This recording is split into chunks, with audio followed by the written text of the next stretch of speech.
আসসালামু আলাইকুম। আজকে কিন্তু আমি কাঁঠালের একটি দুর্দান্ত রেসিপি নিয়ে চলে এসেছি। কাঁঠাল মানে কাঁঠালের কাঁচা অবস্থা যেটাকে বলে ইঁচড়। ইঁচড় আর মুসুরির ডাল দিয়ে একটি অসাধারণ একটি রেসিপি, যেটি খেতে অনেক ভালো লাগে। তো আমি তো কাঁঠালটা প্রথমে বেছেই নিয়েছি, দেখতে পাচ্ছেন অনেক কঠিন একটা কাজ কিন্তু কাঁঠাল মানে ইঁচড়টা পরিষ্কার করা, বেছে নেওয়া। যাই হোক, সে কাজটা আমার হয়ে গিয়েছে। আমি প্রথমে ডালটা গরম পানিতে দিয়ে হালকা একটু সেদ্ধ করে নিয়েছি। ডালটা গলতে তো অনেক বেশি সময় লাগে, সেই কারণে আমি ডালটা হালকা সেদ্ধ করে নিয়েছি এবং তার ভিতরে আমি ইঁচড়গুলো দিয়ে দিচ্ছি এবং এতে দিয়েছি আমি কাঁচামরিচ বাটা এবং জিরা বাটা। এর ভিতরে আমি এবারে স্বাদ মতো লবণ অ্যাড করলাম এবং 1 চামচ ধনিয়া গুঁড়া দিলাম 1 চামচের একটু কম হলুদ গুঁড়া। এবার ভালো করে এগুলো মিশিয়ে নিচ্ছি আমি। এটা এবারে আমি আবার মিশিয়ে ভালো করে ঢাকনা দিয়ে ঢেকে দেব এটা সেদ্ধ হওয়া পর্যন্ত। এটা সেদ্ধ হতে বেশ সময় লাগবে, কারণ এঁচোড়টাও বেশ সময় নিয়ে করতে হয়।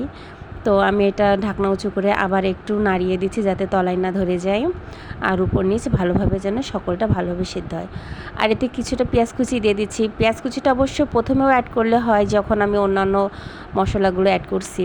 তো আমি একটু পরেই অ্যাড করলাম পেঁয়াজ কুচিটা। এটা ভালো করে মিশিয়ে নিচ্ছি, ভালো করে ডালের সাথে এঁচোড়টা ভালো করে মিক্সড করে নিচ্ছি।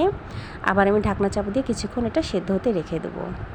তো কিছুক্ষণ পরে আমি এটা সেদ্ধ হয়ে গেছে, দেখতে পাচ্ছেন ইঁচড় যেমন গলে গিয়েছে এবং আমার ডালটাও কিন্তু মাখো মাখো হয়ে এসছে গলে যেয়ে।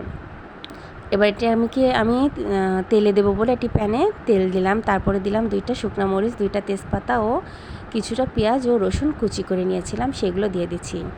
এতে আমি কিছু জিরা দিচ্ছি। কোনো কিছু ফোড়ন দেওয়ার সময় জিরা দিলে এর কিন্তু একটা স্মেল আসে, যেটা খুবই ভালো লাগে।